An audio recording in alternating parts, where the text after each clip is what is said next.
아사랴 왕의 삶이 주는 교훈이라는 제목으로 함께 말씀 좀 나누도록 하겠습니다. 중국 역대 황제 중에서 최고의 성군으로 꼽히는 황제가 있습니다. 전 세계에서도 몇 안 되는 뛰어난 군주로 평가받는 인물인데요. 바로 당태종입니다. 당태종. 본명이 세민입니다. 세민. 제세안민을 줄임말인데 세상을 구하고 백성을 편안하게 한다라는 뜻을 가진 왕입니다. 근데 그 당태종이 이런 말을 했습니다.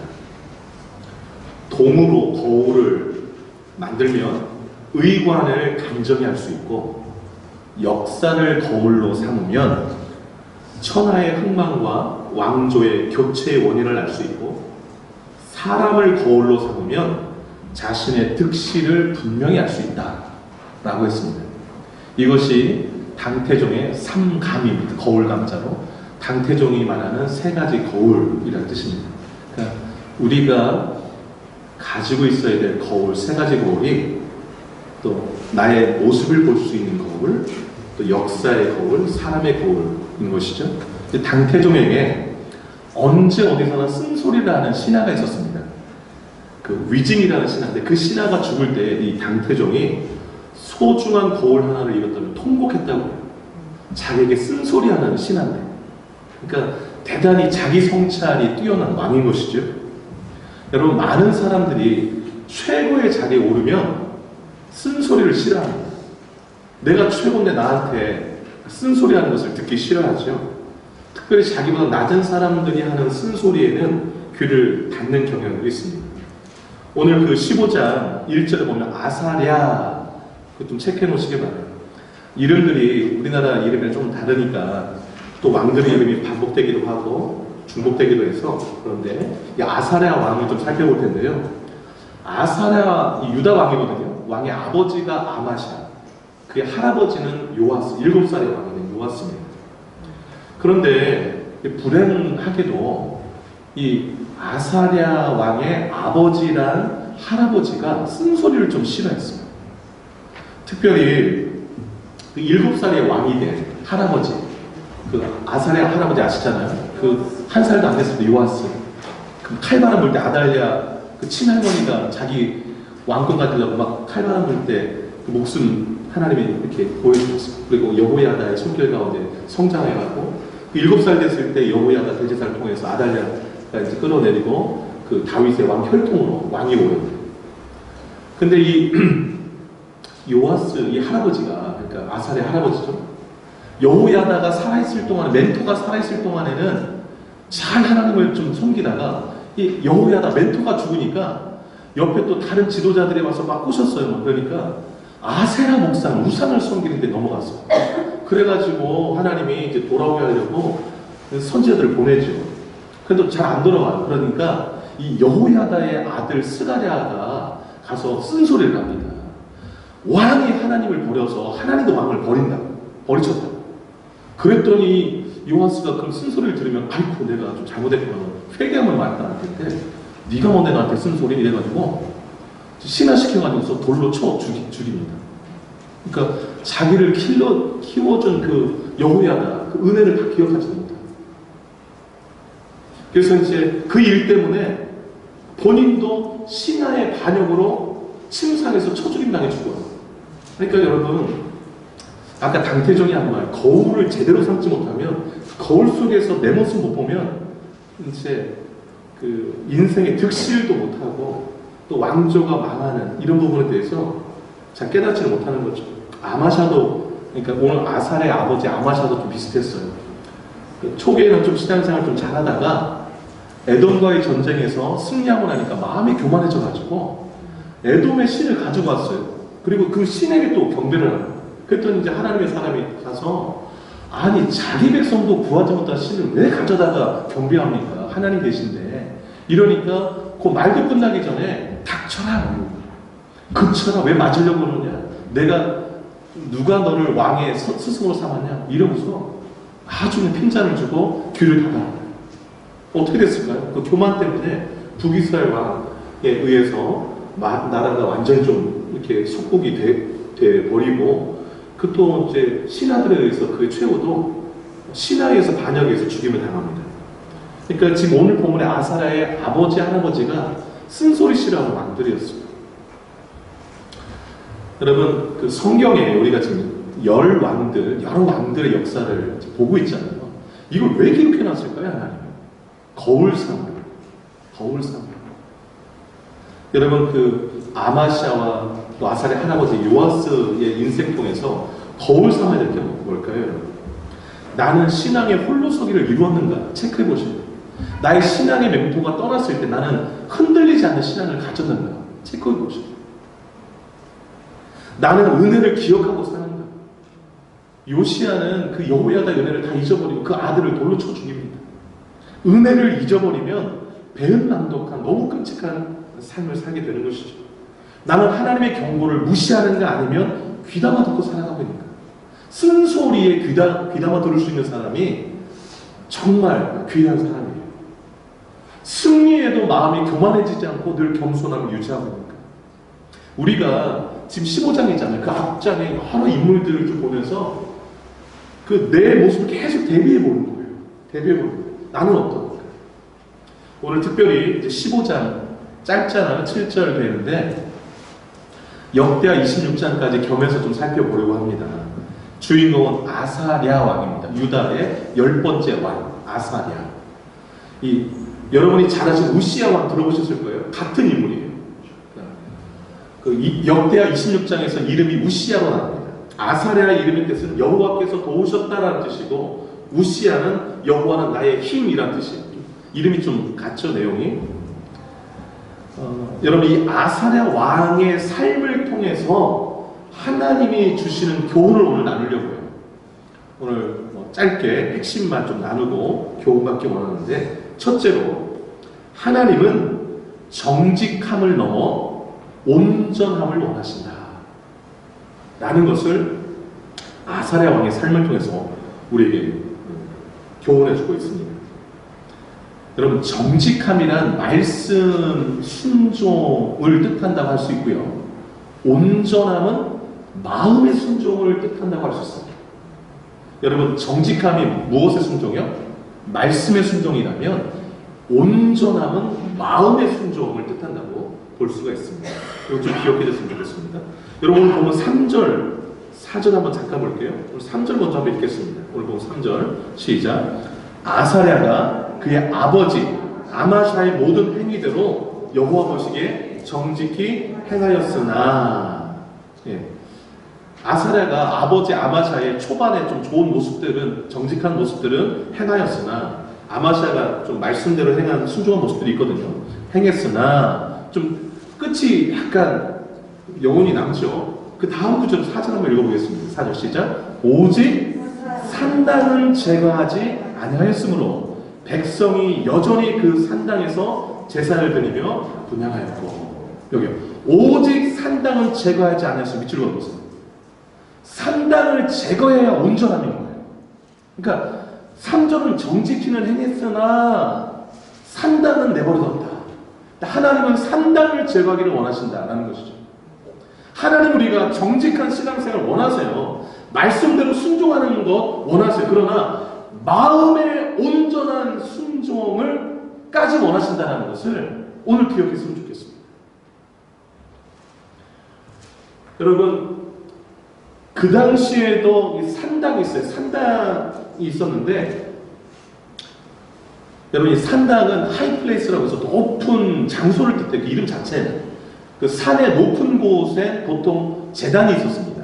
왜냐하면 산의 높은 곳에서 제사를 드려야 신에게 가깝다고 생각했어요. 그래서 거의 높은 산, 거의 꼭대기들, 특별히 또 푸른 나무 밑 그쪽에 제단들이 많았어요. 그래서 가나안 족속들이 그 산 정상 그쪽에서 이 우상을 많이 섬겼거든요. 그래서 성전이 세워지기 전에 산당에서 하나님께 제사도 드리기도 했는데, 이제 솔로몬이 성전을 짓고 난 다음에는 중앙 성소가 돼서 거기서 하나님의 이름을 둔 그곳에 와서 제사하고 예배하고 이렇게 명하셨거든요. 그런데도 그 산 위에들마다 제단들을 세워놓고 그 중앙 성전으로 안 가고 자기 가까운 곳에 가서 산당에서 자기 마음대로 뭐 제사하고 예배하고 그런 일들이 있었던 거죠. 그러니까 마음이 이렇게 마음의 온전한 순종이 안 된 거죠. 내가 편리한 대로 신앙생활하고 편리한 대로 예배하고 뭐 이러는 것입니다. 하나님은 그것마저 이렇게 제거돼서 온전히 하나님을 섬기는 마음의 순종, 그 온전함까지 원하신다라는 것을 본문이 말하고 있는 거죠. 이 아사랴의 모습을 통해서. 여러분 특별히 3절에 그 아버지 얘기를 하잖아요. 그 아사랴가 아마샤의 모든 아버지, 아마샤의 모든 행위대로 정직행했다 그랬는데, 여러분 역대하 25장 3절에 옆에다 써놓으세요. 설교 놓습니다. 역대하 25장 3절에 아마샤, 이 아사랴의 아버지를 이렇게 평가해놨어요. 아마샤가 여호와께서 보시기에 정직하게 행하기는 하였으나 그 다음에 온전한 마음으로 행하지는 아니었다고 이렇게 나왔습니다.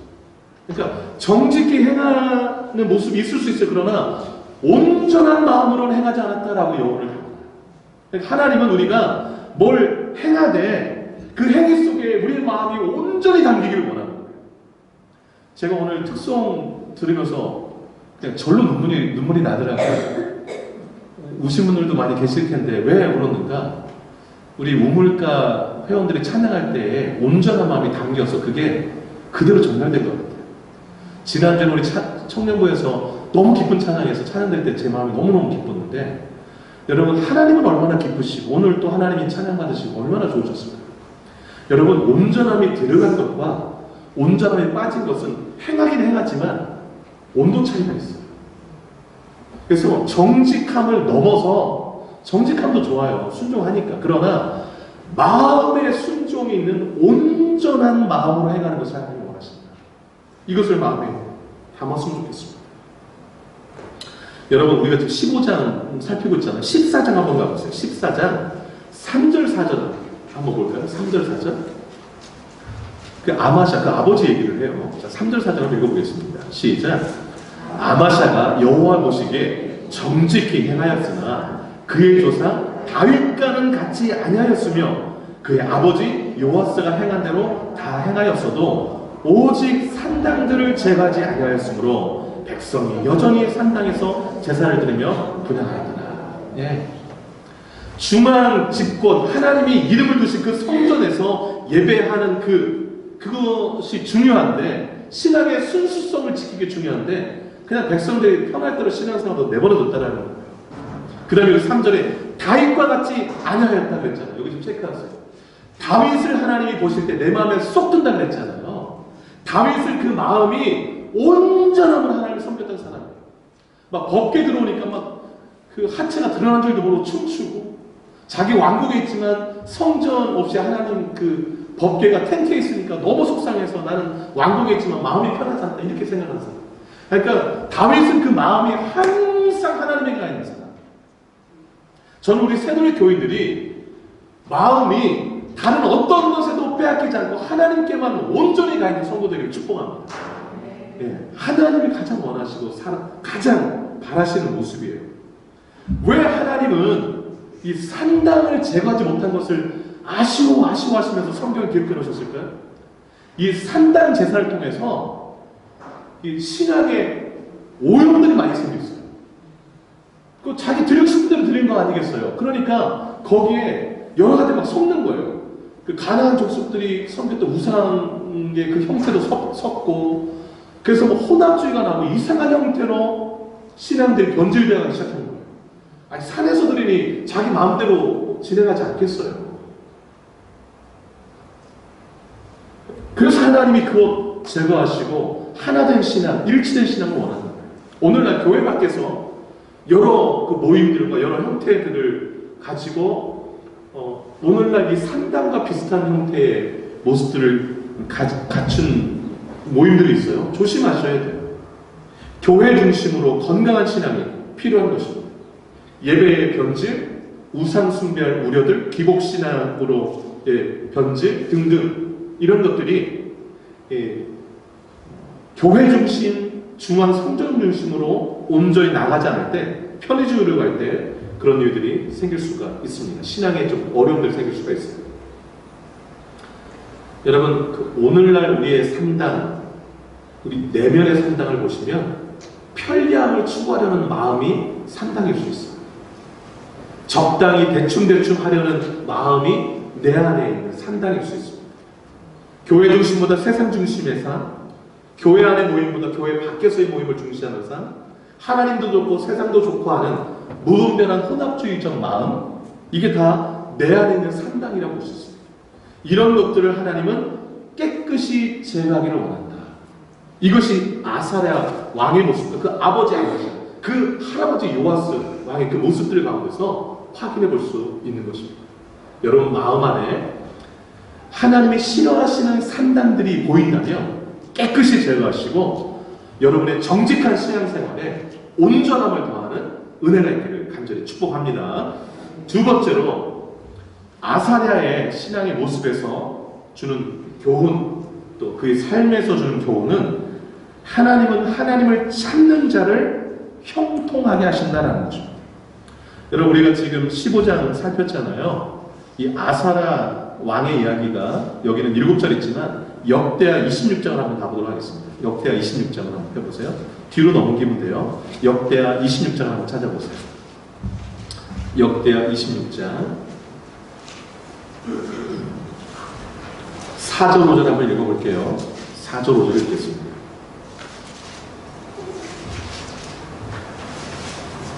4절 5절 읽습니다. 역대하 26장 4절 5절 읽어봅니다. 시작. 우시야가 그의 아버지 아마샤의 모든 행위대로 여호와 보시기에 정직하게 행하며 하나님의 묵시를 밝게 하는 스가랴가 사는 날에 하나님을 찾았고 그가 여호와를 찾을 동안에는 하나님이 형통하게 하셨더라. 이 우시야 동그라미 하시고 이 우시야가 아까 아사랴와 동일 인물입니다. 이름이 우시야로 여기서는 이제 바뀌어서 쓰여진 것이죠. 근데 여러분 우시야의 이 왕의 삶이 형통했어요. 근데 이 형통을 누가 형통하게 하셨다라고 5절 끝에 말하고 있나요? 하나님이 형통하게 하셨다라는 거예요. 이거 체크해 놓으시기 바랍니다. 형통의 삶은 하나님이 내 삶을 열어주실 때 가능한 거예요. 하나님이 형통하게 할 때 형통의 삶을 누릴 수 있습니다. 그러면 우리 삶이 어떨 때 형통하는가? 그 5절에 뭐라고 하고 어떨 때 우시야 왕이 형통했다고 말합니까? 그가 여호와를 뭐 할 때? 찾을 동안에, 그거 좀 체크해 놓으세요. 여호와를 찾을 동안에는 하나님이 형통하게 해주셨대요. 그럼 안 찾을 동안에는 어떻게 했다는 거예요? 불통. 형통의 반대 불통. 여러분 우리가 하나님을 찾으면 내 삶은 형통. 하나님을 찾지 않으면 불통이 되는 거예요. 불통되면 답답하잖아요. 불통이라면서 막히는 거지 않습니까? 막 가슴도 답답하고 미래도 불투명하고 답답해지죠. 하나님을 찾지 않기 때문에. 여러분 그럼 이제 어떻게 하면 하나님을 찾을 수 있는가? 5절에 해답이 있어요. 여러분 5절을 다시 한번 보세요. 언제 또 이 우시야가 하나님을 찾았던 겁니까? 5절 앞부분에 뭐라고 나와 있는가요? 하나님의 묵시를 밝게 하는 스가랴가 사는 날에 하나님을 찾았어요. 여기 좀 체크해 놓으세요. 하나님의 묵시를 밝히 아는 이 뜻은 하나님을 두려워하는 교훈을 주는 이 뜻이에요. 스가랴라는 사람이 우시야한테 하나님을 두려워하는 그 메시지, 설교, 교훈들을 많이 줬던 것 같아요. 그걸 들을 때에 우시야 왕이 뜨끔뜨끔해가지고서 하나님을 두려워하는 마음이 있을 때는 하나님을 찾았다는 거예요. 그 하나님을 찾을 때는 하나님이 그의 삶을 형통하게 해주셨다라는 것이 오늘 본문의 메시지입니다. 여러분 형통을 싫어할 사람은 아무도 없어요. 형통 다 좋아요. 그런데 하나님을 찾는 사람은 드문 것 같아요. 하나님을 두려워하는 사람도 드문 것 같아요. 여러분 하나님을 찾지 않는다라는 것은 하나님을 경외하지 않는다는 것을 말하고요. 내 삶이 불통돼도 좋다라는 신앙의 자세인 것입니다. 여러분 오늘 우시야 왕의 모습을 통해서 이 5절 이 말씀 꼭 기억하세요. 내 삶의 형통의 비결은 하나님을 찾는 데 있다. 그것은 하나님을 경외하는 마음이 있을 때, 설교의 메시지를 통해서 하나님을 두려워하는 그 말씀의 막 찔림들이 올 때에 하나님을 찾게 된다는 것이죠. 여러분, 하나님을 찾는 것이 무엇을 뜻하나요? 하나님을 가까이 하는 것을 말합니다. 기도하는 것을 말합니다. 하나님의 뜻을 묻는 것을 말합니다. 하나님께 도움을 청하는 것이고 하나님을 묵상하는 것을 말합니다. 여러분, 하나님을 가까이 나아가는 게 우리의 복 아니겠습니까? 하나님과 멀어지면 멀어질수록 우리의 삶은 불통이 되고 불통이 됩니다. 여러분, 이 이제 6절부터 15절까지가 우시야 왕의 형통의 삶인데, 그 형통의 삶이 어떻게 주어졌는가? 7절 한번 읽어볼게요. 7절 읽어볼까요? 시작. 하나님이 그를 체크해보세요. 형통은 어떻게 이루어지냐? 하나님이 내 삶에 도와주실 때 가능한 거예요. 그 도와주는 게 하나님을 찾는 사람 도와준다고요. 찾는 사람. 근데 여러분, 이 6절부터 15절의 내용을 쭉 종합하면 우시야 왕이 정치, 경제, 군사적으로 아주 뛰어난 업적을 유다에 이루었다라는 내용이에요. 한 줄로 요약하면 그 중에 결론 부분이 15절 한번 읽어보세요. 15절 한번 읽어보겠습니다. 15절 읽어보세요. 시작. 또 예루살렘에서 재주 있는 사람들에게 무기를 고안하게 하여 망대와 성곽 위에 두어 화살과 큰 돌을 쏘고 던지게 하였으니 그의 이름이 멀리 퍼짐은 기이한 도심을 얻어 강성해집니다. 기이한 도심이 찍어보세요. 이 우시야 왕 때에 그 화살을 멀리 보낼 수 있는 큰 돌을 멀리 보낼 수 있는 공성 그 무기 있잖아요. 그것을 개발하고 했던 거예요. 하여튼 근데 그렇게 개발하도록 그 국력을 강화하도록 한 게 하나님의 기이한 도심으로 가능했다라는 거예요. 여러분, 7절과 15절 앞부분과 끝부분을 기억해 놓으세요. 하나님이 우리를 도와주실 때 우리 삶이 형통하고 그 다른 사람들이 알지 못하는 기이한 도심으로 내 삶이 강성해지고 형통하게 될 수 있다는 거 말해주고 있습니다. 여러분, 우리가 성경 암송 구절 나름대로 많이 읽으셨는데 그 암송 구절 중에 예레미야 29장 13절 말씀 있잖아요. 자, 암송 한번 해볼게요. 너희가 온 마음으로 나를 구하면, 암송하신 분 한번 해보세요. 나를 찾을 것이요 나를 만나리라. 네, 거기에 온 마음으로 나를 구하면 나를 찾을 것이고 나를 뭐하리라? 만나리라. 하나님은요 전심으로 막 찾으면 만나주세요. 그런데 그 바로 우리 암송 구절 그 바로 다음 절 보면 예레미야 애가 3장 25절에 이런 말씀이 있어요. 들어보세요. 기다리는 자들에게나 구하는 영혼들에게 하나님은 선하시다. 여러분, 내가 하나님을 온 마음으로 구하고 찾으면 하나님이 만나주시는데 선하신 하나님을 만나준다. 하나님의 위대함을 기다려요. 네, 오늘 퀴즈 전에 두 구절을 한번 배운 겁니다. 네. 여러분, 하나님은요 기다리고 계세요. 복을 가지고. 그런데 안 찾으러 와요. 그래서 우리 삶이 불통일 때가 많아요. 잘 안 풀리세요? 그러면 하나님 찾아가세요. 하나님 저 왔어요. 아까 원물과 가사가 왜 이렇게 마음에 와닿는지 모르겠어요. 네, 그 하나님 찾아서 하나님 앞에서 막 물고 있는 그 모습 같아요. 가사 내용들이. 근데 여러분, 하나님은 너무 긍휼이 많으셔서 찾아오기만 하면 만나주세요. 100번 가면 100번 만나줘. 진짜. 안 가니까 못 만나는 거지. 안 찾으니까 내 삶의 불통인 거지. 찾으면 만나주시고 선하게 만나주세요. 여러분 삶이 곤고하고 힘들 때 하나님을 찾으셔서 여러분의 삶에 형통하는 일들이 일어나시기를 주의 이름으로 축복합니다. 마지막 세 번째, 하나님은 마음이 교만한 자를 물리치신다. 이것이 아사랴 우시야 왕의 삶이 주는 교훈이라 할 수 있습니다. 여러분, 이 15절까지 보면 하여튼 대단히 위대한 업적을 세웠어요. 그래서 강성해졌잖아요. 그래서 여러분 15절 보세요. 그의 이름이 널리 퍼지면 그랬잖아요. 거기 좀 체크해 놓으세요. 우시아의 이름이 널리 퍼졌어. 이야, 우시아 왕 대단해. 뭐 이러고서.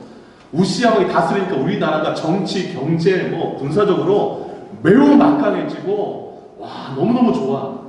이렇게 되니까 우시아 왕의 마음이 어떻게 됐을까요? 약간 우쭐해졌어요. 그래서 마음이 교만병에 빠져버렸어요. 그 다음 절 한번 읽어볼게요. 16절. 한번 읽어보겠습니다. 16절. 시작.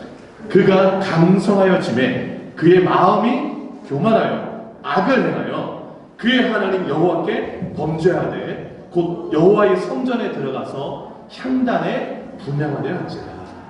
여기요. 그가 강성하여짐에 체크했어요. 좀 뭐 힘이 세지고 세력이 붙으면 여지없이 교만의 유혹이 오는 것 같습니다. 여러분, 높은 자리에 올라갈수록 겸손해지기를 축복합니다. 돈 많이 버실수록 겸손해지기를 바랍니다. 여러분, 돈이 많이 벌면 벌수록 어디를 열어야 될까요? 따라합니다. 입을 열지 말고, 따라해보세요. 입을 열지 말고 지갑을 열라. 네. 입이 무거워야 돼요. 그리고 내 이름이 더 널리 퍼지기를 원하는 마음이 살랑살랑 들거든 단칼에 끊어내셔야 돼요. 그러면 여러분, 쌓기는 오래 걸리지만 무너지는 건 순간입니다. 근데 그 무너지는 것 순간의 그 끝지점에 뭐가 있는데 교만이 있어요. 여러분, 그 우시아 왕 생각해 보세요. 정치, 경제, 군사 모든 면에서 정말 업적을 세워놨어요. 6절부터 15절 보면 대단해요. 이러다 보니까 또 이름까지 널리 알려졌잖아요. 그러다 보니까 내가 정복하지 않은 분야는 어디 있고 했더니 종교 분야였어요. 그 제사장들이 막 하는데 그거 내가 했으면 좋겠어. 그러면 그 종교까지 내가 다 이렇게 다 하는 거가 되잖아요. 그래서 여러분, 법궤가 지성소고 그 바로 앞에 향단이 있었어요. 그 분양하는 그 제사장들만이 하는 거거든요. 그 향단이 기도를 상징하는데 거기 안에 들어가서 왕이 거기 들어가면 안 돼요. 제사장만 들어가게 돼 있거든요. 거기 들어가서 분양하는 거예요. 누가 나를 막으려? 교만한 거죠. 그때에 아사랴, 여러분 우시아 왕의 본명이 아사랴인데 그 제사장 이름도 아사랴였어요. 아사랴가 80명의 제사장을 끌고 들어갔어요. 막으려고. 하면 안 되니까. 그래서 들어가서 우시아 왕 앞에 딱 가로막았어요. 가로막으면서 이렇게 말합니다. 18절 한번 읽을게요. 18절 한번 읽어봅니다. 시작. 우시아 왕 곁에 서서 그에게 이르되 우시아여, 여호와께 분향하는 일은 왕이 할 바가 아니요 오직 분향하기 위하여 구별함을 받은 아론의 자손 제사장들이 할 바니 성소에서 나가소서. 왕이 범죄하였으니 하나님 여호와에게서 영광을 받지 못하리이다. 그 밑줄 보세요. 여호와에게서 영광을 얻지 못하리이다. 이걸 다른 번역 성경은 이제 하나님으로부터 복을 받지 못하리이다 이 뜻이에요. 이제 하나님이 왕을 높이지 아니하실 것입니다 이 뜻이에요. 그럼 높이지 않으면 낮추는 거죠. 여러분, 사무엘상 그 성경 구절도 나오잖아요. 하나님은 가난하게도 하시고 부하게도 하시고 그 다음은 뭐예요? 낮추기도 하시고 높이기도 하시고. 많이들 외우셨네요. 아주 좋습니다. 근데 이걸 몰랐어요. 또 우시아가 그냥 높이 올라가니까 떨어질 줄 생각 못하고. 근데 여기 18절 보시면 교만이 뭔가 선을 넘는 게 교만이에요. 내 선을 안 넘어. 하나님이 딱 선들이 있거든요. 근데 그 선을 넘을 때 이제 우리가 부모님들이 또 자식들 혼낼 때, 야, 너 선 좀 넘게 행동하네? 이렇게 하잖아요. 내 선을 넘어가려고 하는 게 이제 마음의 교만 때문에 그래요. 선을 좀 적당히 지키는 게 참 중요한데, 교만하면 이걸 잘 못 지키는 것 같아요. 그래서 하나님이 벌을 내리셨어요. 즉시 이마에 뭐가 생겼을까요? 문둥병이 생겼어요. 근데 여러분, 문둥병자는 성전에 있으면 안 돼요. 그래서 바로 몰아냈어요. 근데 거기 뒤에 보면 20절 한번 보시겠어요? 20절 한번 읽어보겠습니다. 그 19절 끝에는 이렇게 그 19절 얘기하거든요. 나가소서 하니까 화를 냈어요. 우시아가. 네가 뭔데 나한테 나가라고 해? 이러면서 화내면서 분향단에 손을 댔어요. 분향하려고. 그랬더니 하나님이 이거 안 되겠다면서 이마박에 문둥병 생기는 거예요.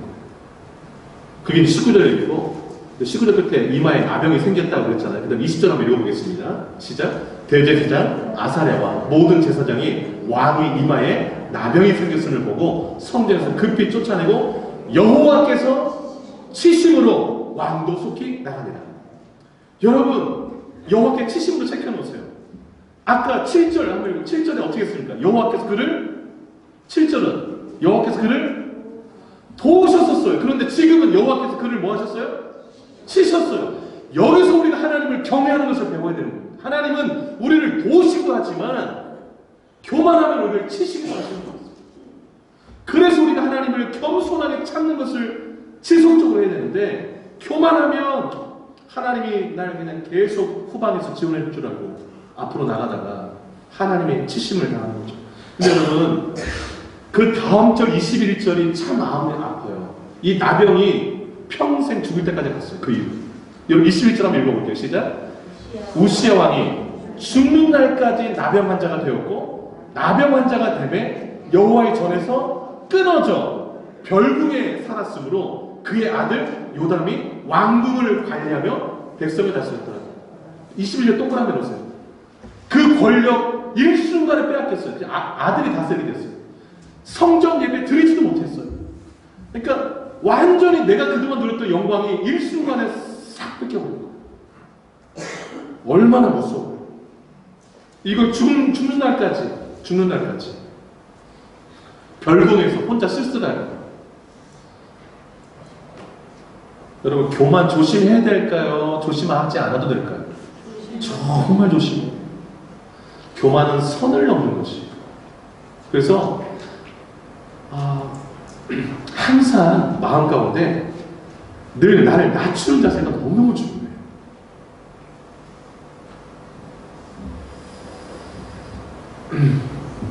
베드로전서 5장 5절에 하나님은 교만한 자를 대적하시되 겸손한 자들에게는 은혜를 주신다 그랬습니다. 마음을 낮추니까 항상 하나님 부어주시는 거죠. 높으면 무너지게 되어 있습니다. 말씀을 정리하도록 하겠습니다. 역사는 거울입니다. 아마 아사랴 왕 또 우시야 왕의 삶의 모습을 통해서 하나님은 정직함을 넘어 온전함을 원하신다. 말씀의 순종과 더불어 마음의 순종까지 원하신다라는 거 기억하시길 바랍니다. 또 하나님을 찾는 자를 하나님은 형통케 하신다. 도와주신다는 거 기억하시길 바랍니다. 그리고 형통할 때, 강성할 때 마음의 교만을 조심하라. 무너지는 것은 순간이다. 여러분 늘 겸손함으로 죽는 날까지 하나님의 은혜 속에 사시는 저와 여러분 되시길 주님으로 축복합니다. 기도하겠습니다. 반주해 주시고요. 우리의 삶을 좀 돌아보시면서 기도하겠습니다. 나는 지금까지 이 열왕기하 15장까지 오면서 그 많은 사람들의 모습을 통해서 얼마나 그들의 삶을 거울 삼아서 내 삶을 수정하고 돌이키고 그리 했는가 돌아보면서 오늘 말씀 기억하면서 우리의 삶을 주님께 맡기며 기도하기 원합니다. 기도하겠습니다. 하나님 아버지, 하나님 아버지, 열 왕들의 삶을 상세하게 기록해 놓으시고 그들의 삶을 거울 삼아서 실패의 길은 걷지 말라 하신 줄 믿습니다. 신앙의 홀로서기를 다 했는지 신앙의 멘토가 떠나가고 주위 사람들의 말에 흔들리지 않는 신앙을 가졌는지 하나님의 은혜, 성도들의 은혜, 나를 도와준 사람의 은혜를 잊고 살아가는지요 아니면 그것을 기억하며 살아가고 있는지 하나님의 선자들을 통하여서 경고하실 때에 그 경고의 메시지를 얼마나 귀담아 듣고 있는지 아니면 무시하고 듣지 않으려 하고 그치나 매를 맞이도 않으며 하나님을 대적하고 있지는 않는지 하나님 우리의 삶을 돌아봅니다. 성공할 때 승리할 때 마음이 교만해져서 내 마음대로 우상 갖다가 섬기고 그렇게 마음이 갈려서 나를 하기만 하는 대상이라면 누구라도 좋은데 다 좋더라고 혼합주의에 빠지고 있지는 않겠죠. 하나님 아사를 통하여서 정직한 모습도 있지만 아버지 닮아서 그러나 상당한 제과지 않았다는 아쉬움을 들어주고 싶다. 내 안에 산다. 편의주의, 편리주의, 대충대충 그저 나에게 축복이 된다면 이것도 좋고 저것도 좋고 하나님께서 금하신 것마저도 취하는 그런 내 마음속에 산당은 없는지 철저히 제가 하여 주옵소서. 하나님 그래서 온전함 다윗처럼 온전한 마음으로 순종하고 나아가는 우리 삶이 되기를 원합니다. 하나님을 찾을 때 우리 삶이 도와줄 줄 믿습니다. 기도로 하나님을 찾을 때 하나님이 도와주실 줄 믿습니다. 인간의 생각을 뛰어넘는 기이한 도우심으로 도와주실 줄 믿습니다. 그 도움을 구하며 나아가는 축복의 삶을 살게 하여 주옵소서. 하나님 아버지 마음의 교만을 조심하게 하옵소서. 강성해지면 교만하기 쉬운데 주여 교만은 하나님이 치시는 것을 봅니다. 선을 잘 지키게 하시고 늘 선을 넘으려 할 때마다 하나님 앞에 무릎 꿇고 겸손함을 느끼는 저희를 배가려 주옵소서. 하나님 아버지 육신의 거울은 우리 모습을 단장히 해주지만 역사의 거울과 또 많은 사람들의 거울은 우리의 삶을 돌아보게 하는 줄로 압니다. 하나님 열 왕들의 이야기들을 속속히 성공과 실패를 기록해 놓으신 이유 거울 삼으라 하신 줄로 믿습니다. 내 안에 산단 온전히 제거하게 하옵소서. 편리주의 나에게 도움이 되기만 한다면 아무 것이라도 좋다라는 그런 혼합적 생각들 세상적 생각들 다 끊어내게 하시고 정직함을 넘어 말씀의 순종을 넘어 마음의 순종까지 나아가는 우리의 삶이 되게 하여 주옵소서. 우리 삶이 막힌 것 같고 불통된 것 같다면 하나님을 간절히 찾는 저희들 되게 하여 주시옵소서. 하나님을 두려워하는 경외하는 마음의 그 메시지에 귀를 기울이게 하시고 두렵고 떨리는 마음으로 하나님 앞에 나아가서 기도하게 하시고 매달리게 하여 주옵소서. 하나님이 도와주실 줄로 믿습니다. 내 생각을 뛰어넘는 기이한 도우심으로 도와주실 줄로 믿습니다. 하나님이 형통케 하실 때 조심하게 하옵소서. 교만하지 않도록 교만하면 하나님이 치시는 것 기억하게 하시고 늘 겸손하게 하시고 늘 낮은 자리로 마음에 두게 하소서. 선을 넘지 않게 하시고 늘 언제나 하나님 은혜 안에서 하나님을 구하며 온전함으로 나아가서 하나님 오신 축복을 주는 그날까지 온전히 누리는 우리 모든 사도 백성 되기를 원하고 이 모든 말씀 예수님의 이름으로 기도 올렸나이다. 아멘. 다 같이 일어나시겠습니다. 나의 백성이 함께 뜨거운 불로 찬양드리겠습니다.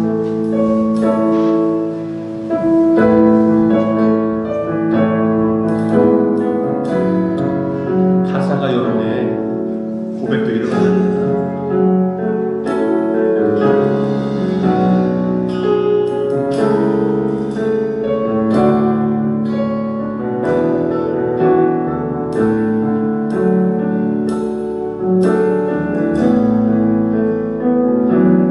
나의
이제는 우리 주 예수 그리스도의 은혜와 하나님 아버지 크신 사랑하심과 성령의 의로교통 충만 역사 인도하심이 마음을 높은 데 두지 아니하고 하나님을 항상 찾으며 온전함으로 주님을 섬기기를 다짐하고 일평생 그렇게 삶을 드리기로 결단하는 이전 모인 주백성들 머리 위에 남은 생애 위에 이제부터 영원토록 함께 하시기를 간절히 축원하옵나이다. 아멘.